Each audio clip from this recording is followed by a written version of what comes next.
Hola, ¿qué tal? Bienvenidos nuevamente a su canal. Hoy vamos a tener la lectura del cuento No se asombre sargento del autor Heraclio Cepeda, inscrito en Benzulul de 1959. Comenzamos la lectura. Esto fue entrando la nochecita, serían por ahí de las 6 de la tarde, porque ya los zanates se dejaban caer como puñados de frijol sobre el zacatal. Yo tenía como 2 días de no dormir, esperando que en cualquier momento el viento cambiara de camino y se llevara el ánima de mi tata, que ya se andaba queriendo morir desde 2 semanas antes. No se sabe qué es lo que tenía. El doctor nomás meneaba la cabeza de un lado para el otro, igualito que un gavilán cuando anda buscándole el ruido a los conejos. Nomás eso hacía, digo, y no declaraba qué es lo que le había caído al tata, quebrándole el cuerpo con aquellos calenturones como de terciana, que si era esto, que si era aquello, y no sé cuántos decires más. La verdad es que desde que le echó la primera revisada yo me quedé como la seguridad de que aquel doctor nomás andaba dándole vueltas al bramadero sin saber en dónde meter el ñudo. El tata era hombre macizo, cuerudo como decimos, pero de pronto cuando vino a ver se le empezaron a poner los ojos turbios, ya no aguantaba la boca y ya no se pudo levantar del catre. Ancina empezó la cosa, después pujaba y echaba maldiciones porque se quería parar para meter el hombro en las tareas, pero ya las fuerzas no le daban cabila. Yo me entraba un palpito por los dedos cada vez que entraba al cuarto y le pasaba las manos por aquella cara que parecía piedra de rescoldo por lo caliente. Y él nomás me quedaba viendo y buscaba la manera de reírse conmigo, y yo también le contestaba de la misma intención, pero por dentro sentía que me quebraban el chaco y me cundía por todo el cuerpo una retomadera de hipos que parecía que ya merito me iba a poner a chillar. Solo por no darle un disgusto al viejo fue que no se me pusieron de cristal los ojos con la lloradera, pero apenitas salía del cuarto me iba pa'l corral y allí me hacía juaje hasta que me pasaba el sentimiento. Yo, desde que cayó enfermo, sabía que ya se le había pelado la fortaleza y que no era más que una cañita seca de milpa.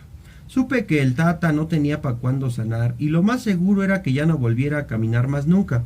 En las noches me jalaba los pelos y me mordía la boca para no pegar de gritos, porque yo sabía que no quedaba otra cosa sino ir a buscar su lugarcito para enterrarlo, porque era seguro que se me moría. Palabra que sentí el miedo como el que dan las cuevas del Cerro Hueco cuando uno las mira de chamaco. Esa misma calazón que da la soledad y la negrura era la que me tenía golpeado en aquellas días de la gravedad del viejo. De la misma formalidad que si él me estuviera contando cosas de antes, yo veía un montón de sucedidos que me pasaban por la cara, y eran cosas que habíamos visto juntos el viejo y yo. Ansina eran todas las noches, de la cruz a la firma del sueño. Yo no podía ni cabecear viendo aquellos recuerdos que se me metían por todos lados como avisándome que ya eran los últimos momentos que pasábamos juntos. Algunos de esos recuerdos me hacían chillar de tristeza y hasta fue que también de alegría. Y esos eran los que se me encajaban en el corazón, pero otros me rechinaban los dientes de coraje y se me acomodaban en los camotes. Otros se me clavaban por debajo y yo me sonreía de contento porque es que me había acordado de alguna mujer, pero otros de plano me hacían acariciar y era que se me metían por los sobacos porque yo sentía que me cosquillaban de al tiro. Así me pasaba aquellas noches, pensando y repensando recuerdos que me salían de quién sabe dónde, y yo las jugueteaba y a luego los volvía a saludir con la oscuridad para volverlos a sacar al rato como si fuera uno de esos güeyes que nomás se la pasan eructando la comida para volverla a masticar. Y en medio de todas esas revolcaderas en el catre, lo que más me calaba era que en toda la vida no había sabido gozar de la cercanía del tata. Nomás muy de vez en cuando me le acercaba, pero casi siempre me la pasaba viéndolo en lejecitos como si solo fuera un conocido. La verdad es que él y yo habíamos vivido en una vecindad nomás, pero no muy platicamos de cosas de verdad, y todo por mi culpa. Primero fue porque a las horas de juntarse yo preferiría pelarme al monte a buscar animalitos para matar. Luego porque me tenía que esconder de sus ojos para echarme al pinche cigarrito. Y más en después porque preferiría cambalachear sus pláticas por las bebederas con los amigos y por seguirle el paso a alguna hembra. Ansina siempre, por cualquier babosada. Yo me la peleaba al viejo y casi no le había oído platicar de todo lo que él sabía. Solo muy de cuando en cuando, en los campamentos, cuando a fuerzas tenía que estar con él, es que me hablaba de lo que tenía guardado para contármelo a mí, de lo que sabía, de lo que había visto o de lo que le había tocado hacer. Y yo me ponía más contento que una ceiba llena de pericos de oírle todas aquellas cosas, y cuando regresábamos para la casa yo les presumía a los compañeros de lo que había aprendido y me hacía el compromiso de ya no separarme del viejo para seguir oyéndolo. pero a los pocos días ya andaba por ahí haciéndome el malmadito, buscando mis cosas lejos de su autoridad. Total y a cuentas que ahora que el viejo se me anda muriendo, yo sentía un coraje de todos los diablos contra mí solito por no haber oído sus palabras que tanta falta me hacían ahora. Me daba cuenta que no había aprendido nada del viejo, que solo de apuras fueras lo conocía bien, pero de su carne no había agarrado nada por mi culpa. Uno no sabe qué tal es la tierra hasta que la vende. Me acuerdo cuando se murió mi nana. El viejo estaba como si le hubieran metido un balazo. Hablaba nomás por hablar, para que no dijeran que era llorón. Pero en su soledad, el pobre se había quedado como uno de esos palos huecos al que las hormigas le han robado toda la interioridad. Yo era ancina de chamaquito, pero también estaba que no podía decir nada de la pena que me andaba pegando. Y quién sabe por qué, pero la tristeza del tata era lo que más me dejaba rompida el alma. Y yo, pispilinito como estaba, me hice la obligación de cuidar al viejo, de ya no dejarlo solo, de que siempre me sintiera cerca del ruido de sus espuelas. Pero apenas acabábamos de rezarle su novena a mi nana, ya cuando me había olvidado del pensamiento y ya andaba otra vez trotando con toda la chamacada buscando nidos de pajaritos y el viejo solo en su soledad. Y ahora que el viejo se andaba muriendo me crecía la carga de conciencia y también me maldecía por no haber sabido acompañarlo, pero ya pa' qué. Eso es lo que pensaba, ahora ya pa' qué. Ansina fueron pasando los días, cada vez que convencía más de que el viejo no tenía remedio. La enfermedad se lo estaba chupando, ya no era ni su sombra, lo que ahora se revolcaba bajo las chamarras del catre. Que me maldigan los santos si hice pecado, pero casi quería que ya se muriera, porque a las claras veía que estaba sufriendo más de la cuenta. Él, que siempre había sido como un muchacho por su fortaleza, debe de haber estado con el desconsuelo pudriéndosele con la agonía de ver que ya no le quedaban esperanzas. Al menos eso era lo que yo me figuraba. El tata se iba quedando con el puro pellejo juntado sobre el esqueleto, y yo nomás lo veía y la tristeza me cundía de plano. Un día amaneció sin calentura y yo me empecé a alegrar y a pensar que a lo mejor se salvaba, pero cuando el doctor llegó me dijo que eso era lo peor, que cuando la quemazón se acababa es que ya la vida se dio por vencida y ya no quiere seguir pataleando. Y ansina fue realmente. Ese día cayó un gran aguacero que duró desde que tempraneó la mañana hasta que se contó el ganadito. Toda la jornada fue un solo lloviznar y macizo, como aquellos aguaceros que ya no se ven seguido. A mí eso me tenía encabritado porque mi nana se murió en día de llovizna y ella decía que la nana grande también se había pelado en medio de un temporal. Son esas señas que no fallan. Como decía al principio, serían las 6 de la tarde cuando el doctor salió de una carga larga como un tecate y todo pálido. Quién sabe si hice mal, me dijo. Pero su papá me preguntó si tenía remedio y yo lo vi tan machado y tan seguro que no lo quise engañar y le hice ver que estaba grave y que se iba a morir. Eso se lo dije. Yo sentí como si me hubiera metido un palo ardiendo. Pegué un reparo y de un salto me paré del banquito en que estaba sentado y me quedé parado frente al doctor. Estaba con el coraje resbalándome la boca. Hubiera querido agarrar el machete y darle por la madre allí mismo. Tenía piquetes en los ojos como si me hubiera untado chile. Pero luego me puse a pensar que tal vez eso era lo más mejor. El tata siempre le habían gustado las cosas derechas y a lo macho.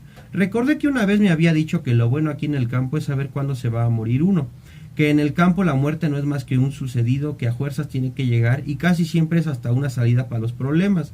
Porque pensé todo esto y porque el doctor pa' que es más que la verdad me quedó viendo muy machito. Fue que me empecé a apaciguar y con la cabeza le di a entender que lo que había hecho estaba bien. A luego me volteé y me quedé viendo para la pared, hasta que oí clarito los cascos del caballo del doctor pasando por las lajas de la tranca. Entonces respiré hasta que donde pude y me fui para el cuarto del tata. Me urgía verlo porque el prole debía estar queriendo consuelo. Antecito de la puerta, todavía detuve. Me quedé buscando la manera de hablarle, de que se olvidara de lo que le habían dicho, de que supiera de que allí estaba su hijo para darle la mano en los momentos alreversados. Y sobre todo me quedé parado para coger valor, porque sentía que de las piernas me subían olitas de calosfríos, y si el tata notaba que yo ya mero me soltaba la lloradera de que se iba a poner enojada. Eso me quedé haciendo cuando oí que me llamaba. Ya sin pensarlo más eché el paso y me metí en el cuarto. Si viera usted qué galán está lloviendo, le dije, este año vamos a tener buen tiempo para trabajar. Tenés que aprovecharlo, el gasto va a ser fuerte, así que ponte a pensar qué es lo que vas a hacer para ir pagando las deudas que salgan. Yo me hice guaje y me puse a ver como la ventanita como si no hubiera entendido lo que me había querido decir. Frente a la ventana pasó despacio el caballo del viejo y yo nomás para hablarle le dije, si usted viera qué hermoso anda su caballo, Con esos dillitas de descanso se ha puesto como bestia de general por lo gordo. Se le va a dar alegría cuando usted lo vuelva a montar. Caballo acostumbrado a buena rienda, solo a esa mano se encariña. El viejo se empezó a sonreír, pero luego, de golpe, cortó el gusto y me dijo: ese animal véndelo a una persona que sea muy de a caballo, y que se lo lleven pronto para que no le caiga sangre en su corazón de la tristeza de que no encontrarme. ¿Para qué dice eso? Pues tal vez tú no estés sobrevisado, pero yo me voy a morir dentro de poco, ya me lo dijo el doctor. No piense eso, tata. Entonces él me hizo una seña con la mano como diciéndome que me callara. Ahora tú vas a ser el que se queda al frente de todo. Procura ser como todos los hombres, siempre listo para cualquier eventualidad y resolverla como debe ser. No te eches para atrás en nada de lo que sepas que tienes la razón, y también reconócela cuando no la tengas. Yo sentí que una chibola me subía y me bajaba por la garganta, pero el viejo me obligaba a ponerme en nombrecitos como nomás demostrarme su serenidad. El doctor me dijo que tal vez no pase la noche. ¿Lo sabías? Con una seña de la cabeza le dije que sí, y él me quedó viendo como esperando que yo le dijera más. Desde la semana pasada supe que usted se iba a morir, y desde entonces he estado preparando todo lo necesario. Clarito vi de cómo el tata se le alegraron los ojos y yo entendí que era del gusto de verme controlado. A luego me puso su mano sobre la frente y ya lo sentía fría, fría, como si la muerte ya le anduviera buscando la embocadura. Procura que todo quede en orden.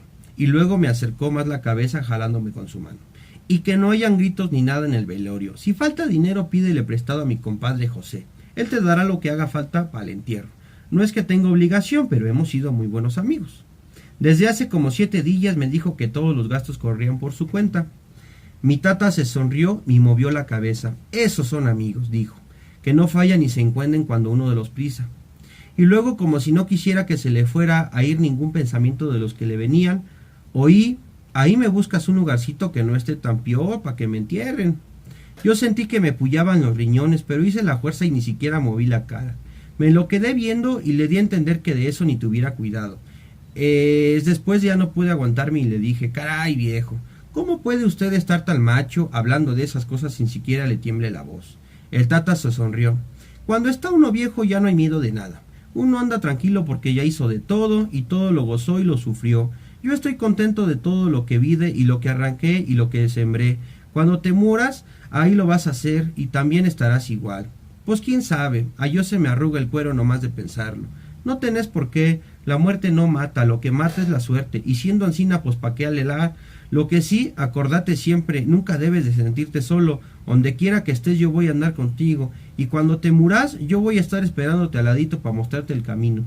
Así, con esa serenidad con la que estoy contando, me lo dijo. Hasta fue que más a lo macho, porque a yo, con todo y que ya pasaron sus añitos, estuve haciendo una urgencia en el gañote cuando platico estas cosas. Me queda mirando como si se me quisiera aprender de memoria mi cara para no olvidarme en el otro mundo y poderme reconocer cuando me viniera a enseñar el camino de los muertos de ley. Y yo sentí que sus ojos me picoteaban la cara. Después me estuvo platicando sus recuerdos, de lo que yo nunca había querido oírle me estuvo platicando. Y era como si de plano fuéramos cuates más bien que padre y cría. Me contó de cuando anduvo con la carabina repartiendo muerte en la bola, de las ciudades que vio, de sus amigos, de sus enemigos, de sus risas y sus miedos, hasta que de sus mujeres y de algunos hermanos que a lo mejor me dejó rondando por las rancherías. A las claras se veía que no quería llevarse ningún recuerdo para el entierro, y yo los recibía como si fuera lluvia de abril, porque a lo macho nunca he aprendido más cosas que esa noche. ¿Cómo sabía cosas el viejo? Yo sentía que estaba recuperando todo el camino chueco que había caminado, que en esos últimos decires el tata me abandonaba la boca con sus cosas, que me dejaba de golpe todo lo que yo debí ir cargando poco a poquito, pero que sentía tranquilo, porque ahora sí lo sentía a él bien cerquita del corazón, como si lo tuviera dentro de la camisa. Acordate, cuando te muras yo te voy a estar esperando, no tengas miedo. Hay 2 cosas a las que no tienes caso sacarle la vuelta: nacer y morirse. De una y otra forma que te caigan en lo mismo. Lo que sí, hay que ponerse listo para hacer lo que se debe en la vida para poderse morir tranquilo. Y yo lo quedaba viendo. Otras cosas debes recordar es que es mejor que te maten por lo que sabes que es la verdad que vivir diciendo la mentira. Así estuvo hablando toda la noche y yo pegando a la orilla de su catre. A cada palabra que sacaba a las claras se veía que se iba quedando más acabado. Yo veía que se me quedaba pelado y que me daba un rechinamiento de huesos y solos pensar que no le podía echar una manita para nada. Cuando cantó el gallo me dijo: agárrame fuerte la mano. Cuando cantó y yo se le apreté y él se fue poniendo más pálido. Movía la boca sin parar y cualquiera hubiera pensado que estaba rezando, pero yo que lo conozco bien sabía que nomás repasaba recuerdos para no olvidarse de nada. De repente los chuchos empezaron a latir muy feo, como si tuvieran miedo o como si estuvieran llorando, y yo sentí que el Tata me aflojaba la mano. Le besé la frente igual que cuando se había para cualquier viaje, y le cerré los ojos. Luego le prendí unas velas y me fui a arreglar lo necesario y a llamar a los amigos. Ansina fue como se murió mi tata. Ansina me enseñó a morir. Ansina fue que me dijo lo que me debe de hacer. Ansina fue que me prometió que siempre iba a andar a mi lado esperando a que me muriera para vigilar que todo fuera como es la obligación, para que contestara que hijo de tigre tigrillo. Por eso es que usted no debe de espantarse que yo esté tranquilo. A cada palada de tierra que saco es una carga menos que tengo. Cuando acabe de abrir la tumba ya todo va a estar arreglado, pero yo voy a andar adentro porque es como hay que portarse y como es la obligación, porque sé que en estas llanadas lo mejor es no patalear cuando no llega la hora, porque sé que el Tata tenía razón cuando me dijo que la muerte no viene a ser más que un caballo matrero al que algún día tenemos que montar. Por eso es que estoy tranquilo, señor, y usted, sargento, también debe de estar igual. Hoy le toca tirar a usted, mañana le tocará recibir. Bueno, yo ya acabé de hacer la tumba, nomás le recomiendo que entierren hasta el fondo. Usted dice, sargento, ¿en dónde me pongo para que me fusile? Fin.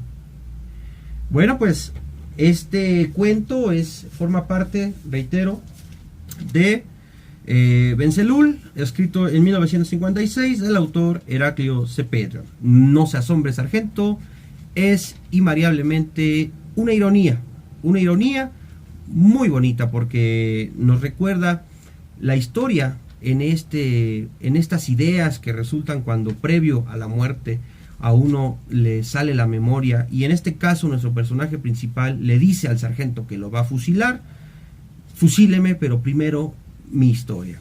Y le platica que su padre lo preparó para la muerte. Su padre lo había preparado para morir y le dice al sargento: date que hoy es cuando. Date que hay mole de olla. Date que hay lodo. Mátame. Ese es el análisis, un profundo análisis al no temor de la muerte. Y claro, no debemos tenerle no le debemos tener miedo a la muerte en este sentido, porque todos nacemos y todos vamos a morir. Estamos condenados a ello, pero qué bueno que lo sabemos y lo reconocemos.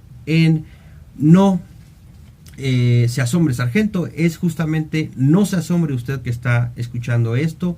Vamos a morir, pero aún sabiendo que vamos a morir, decidimos vivir. Este es el análisis que hacemos hoy a este cuento de No se asombre, sargento, de Heraclio Cepeda en Benzelul. Muchas gracias. Hasta la próxima.